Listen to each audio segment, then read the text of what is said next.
Olá pessoas, de novo, vamos continuar aqui, né? Vamos continuar exatamente o mesmo exercício, né? Eu calculei o V de t e o x de t, R de t. Vetor posição e vetor velocidade. O que mais que a gente pode calcular? Tem mais coisas, tem bem mais coisas que a gente pode calcular. Por exemplo, em qual instante a partícula está no ponto x igual a zero, tá? Então, eu posso perguntar qual instante a partícula vai estar em x igual a zero. Se eu quiser calcular qual instante a partícula vai estar em x igual a zero, é só eu vir aqui no meu R e no meio de x, né? Então, para deixar bem claro aqui, né? O que é x? X é esse aqui, ó. Tá? Esse é x. E o y? O y é o outro. Né? Isso é y. Então, só botar x igual a zero. Então, x igual a zero é t ao cubo sobre 6 mais t ao quadrado sobre 2 menos 4t, né, igual a zero.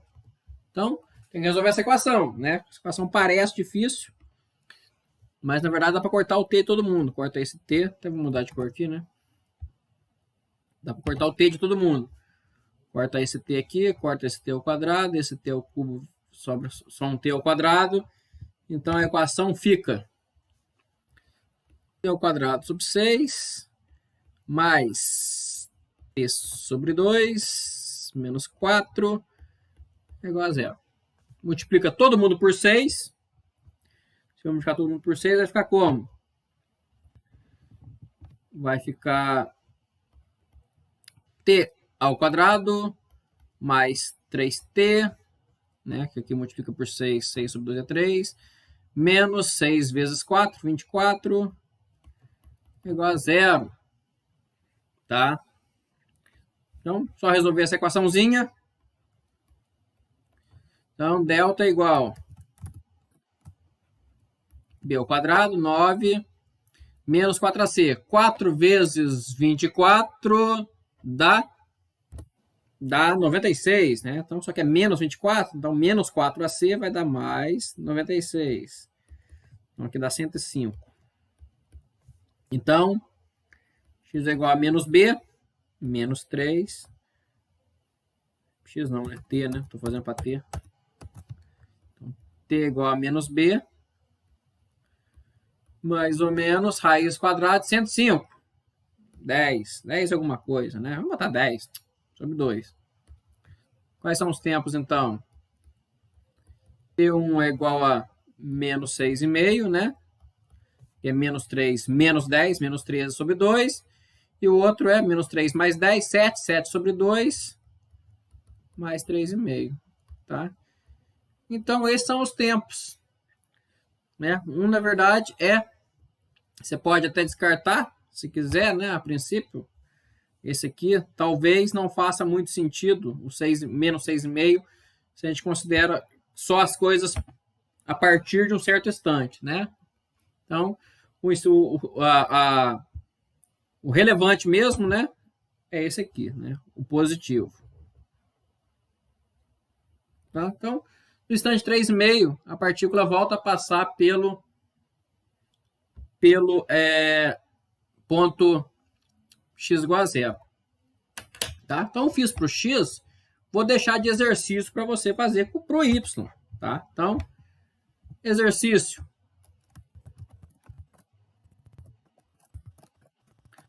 Ache o instante que y é igual a zero. Tá? E depois também, o que mais você pode fazer? Você pode fazer o seguinte, né?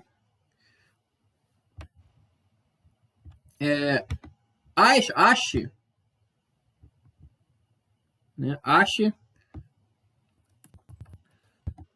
qual é a posição. Ache a posição máxima que a partícula alcança no eixo y, tá? Então, Qual que é o ponto máximo que ele alcança no eixo Y? Como é que eu vou fazer isso?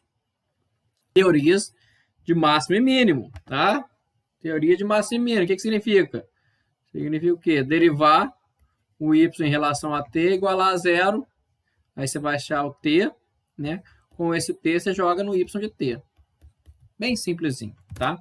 Bem simplesinho. Então, isso aí fica de exercício, tá? Vou dar outro exemplo aqui. Outro exemplo não. Vou dar outro exercício para vocês fazerem. Ah, antes disso, quase que eu esqueço. No instante t igual a... Vou botar 2 segundos. 1 segundo, fica mais fácil ainda. No instante t igual a 1 segundo, encontre o ângulo entre V e R, né?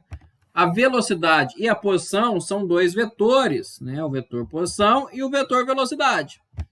Quando temos vetores, a gente viu que dá para achar ângulo entre vetores, né? Se você não se lembra, vai rever as aulas de vetores, tá? Então, encontre o ângulo entre V e R. Como é que eu acho esse ângulo? Só lembrar do produto interno.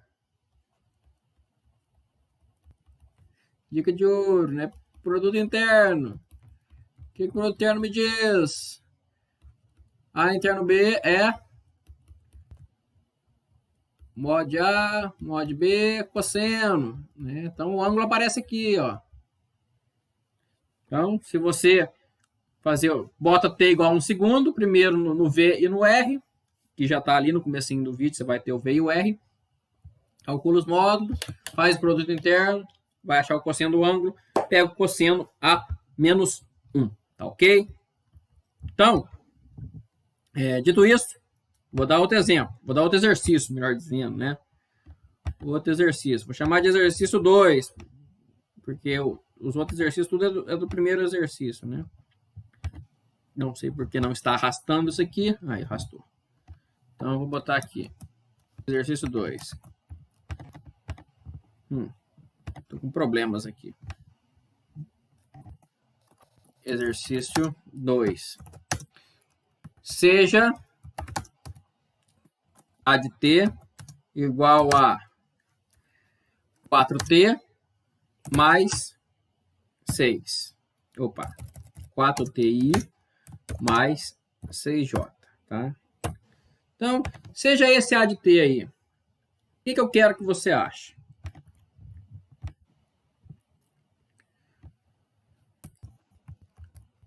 Calcule o vetor posição, velocidade e posição, nessa ordem você vai calcular, né? O vetor velocidade e posição, sabendo que a partícula sai da origem, vou sair da origem de novo, né? Com velocidade v igual a menos 10i menos 2 menos 3j. Tá? Essa é a velocidade inicial, né? Essa é a velocidade inicial. Tá? Então, você vai achar, com esses dados, você consegue achar o meu vetor posição e velocidade. Aí você vai calcular as coisas aqui, né? Calcule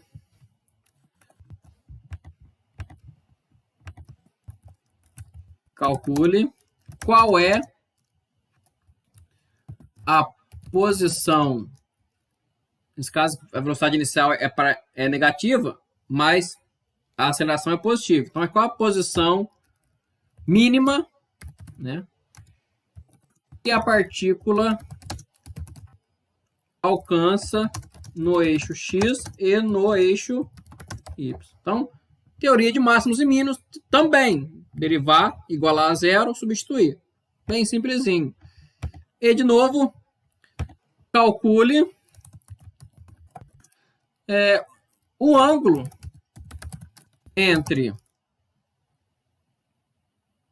V e T, V e R, melhor dizendo, né? Igual a gente fez o outro. Calcule o ângulo entre V e R no instante 2 segundos, tá? Então, essas coisas você faz um movimento bidimensional, né? Então, é igual ao movimento unidimensional, só que com mais coisas para fazer, tá? É difícil? Não. É trabalhoso? Um pouco. Mas tem que fazer? Tem. Tá? Então, esse é o vetor V. Esse é o vetor R, que ficou feio. Beleza? Então, esses são exercícios para trabalhar. Um exercício desse tipo, com certeza, vai cair em alguma avaliação, tá? E vamos continuar agora para um caso particular. Tá? Escreve aí. Caso particular, lançamento oblíquo.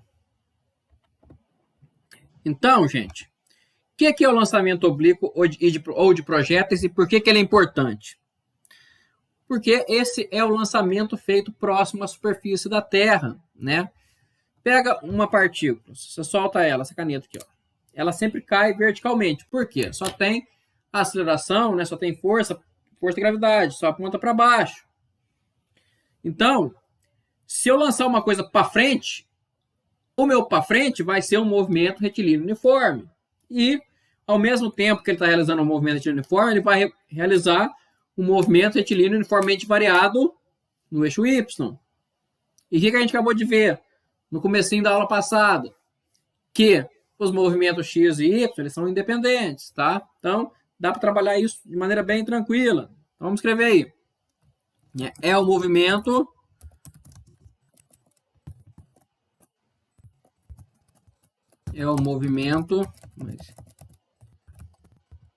dos corpos próximo à superfície da Terra. Então, próximo à superfície da Terra, esse é o movimento que eles realizam quando você os lança, né? Por que é o movimento próximo à superfície da Terra? Podemos até complementar aqui, né? Pois, né, existe uma aceleração vertical, né? Então, aqui eu não tenho um movimento retilíneo uniformemente variado, né? Então, pode colocar, existe uma aceleração vertical constante, né? E não existe aceleração horizontal. Então, aqui eu vou ter um MRU. Então, o lançamento de oblíquo, né, o lançamento de projéteis feito próximo à Terra, consiste de um MRU na direção X e de um MRUV na direção Y. Mais do que isso, né? A aceleração em Y é sempre menos G na direção J, né? Então, o meu vetor A, ele vai ser sempre, tá? O meu A nunca muda. O resto pode mudar tudo, mas o A não. O A vai valer 0 na direção I e vai valer menos G na direção J, né? Onde o G vale 10, né? Então, esse é o meu lançamento oblíquo. Ele sempre vai ter essa característica, tá? Consequências. O que mais que a gente vai ter aqui por causa disso?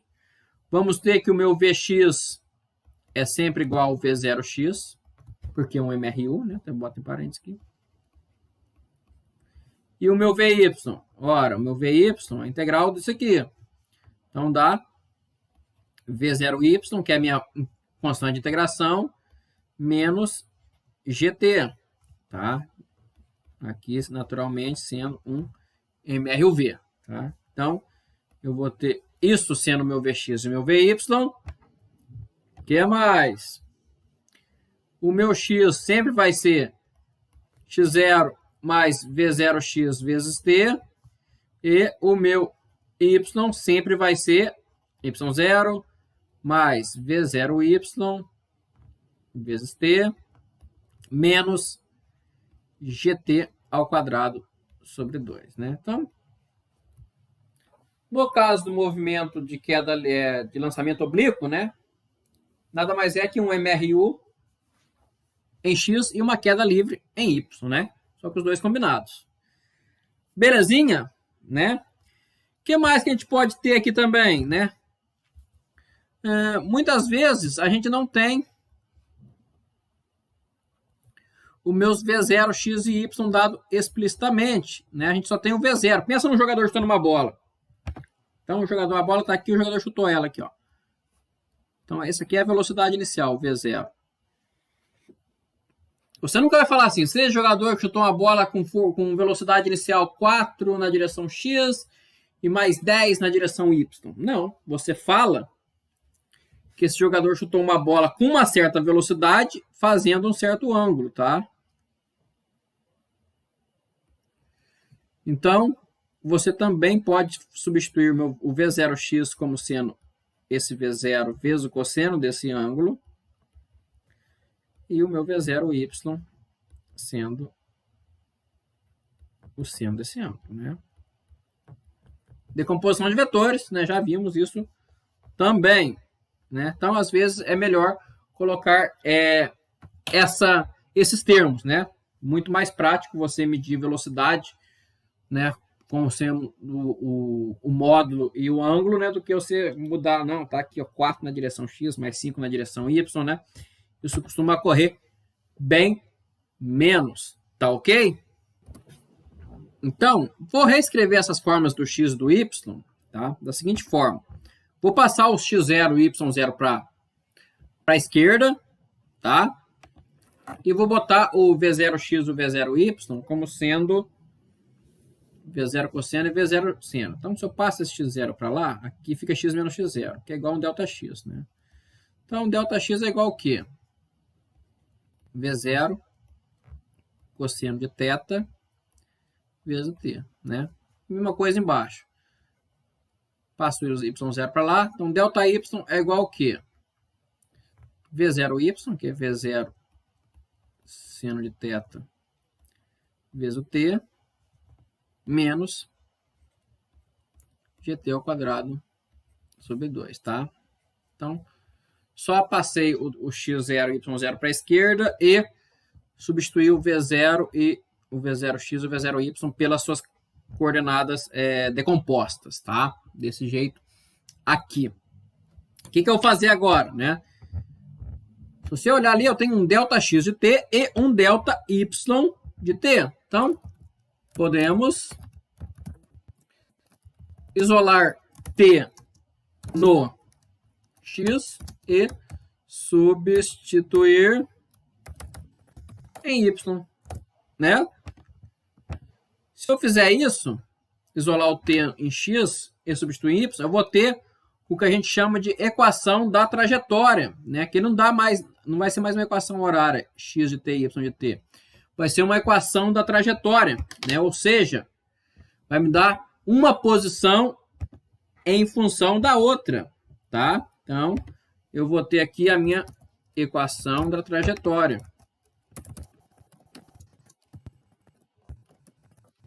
Tá?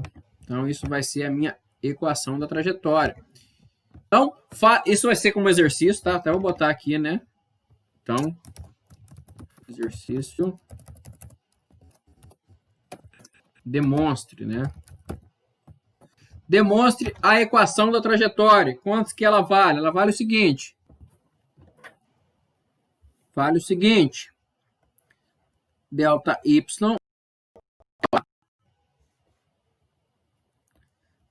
tangente θ vezes o ΔX menos g sobre 2 vezes ΔX ao quadrado sobre V0 cosseno de θ ao quadrado. Tá ok? Essa é a equação da trajetória. Te fala qual é a posição y em relação ao x, tá? Chama trajetória por causa disso, né? E ela claramente tem essa forma aqui, ó. Uma parábola com cavidade para baixo, né? Já que aqui o termo quadrático é negativo, tá? Né? Isso aqui é claramente uma equação de uma parábola. Então, essa é a forma da equação da trajetória, tá? Então, você consegue tirar algumas coisas dela, beleza? Então, eu vou parar por aqui, né? A gente já desenvolveu. E aí, na próxima aula, eu vou dar exercícios, eu vou dar 2 exemplos, tá? Vou dar 2 exemplos sobre essa equação da trajetória, não sobre a equação da trajetória, sobre o movimento de projéteis em si, né? Vou dar 2 exemplos sobre o movimento de projéteis e dar mais exercícios para vocês fazerem e treinarem, tá? E aí depois eu vou poder entrar finalmente em movimento circular e aí finalmente vamos acabar a cinemática, beleza? Então é isso, até a próxima.